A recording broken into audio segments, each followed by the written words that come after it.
lui demander de reconduire les programmes existants là, parce qu'il y a plusieurs projets à travers le Canada qui arrivent en fin de convention, donc le financement achève. On a même la coop Proboul ici, là, qui est la plus grosse coop. Les locataires ont déjà eu des avis que la coop, les subventions qui étaient accordées à la coop cessaient.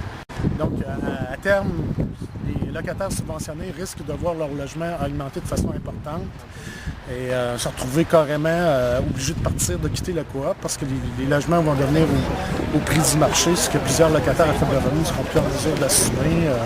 Il y en a plusieurs milliers au Québec qui sont dans cette même situation-là, plusieurs dizaines de milliers à travers le Canada. Puis c'est pour ça que c'est important que le fédéral reconduise ce financement-là.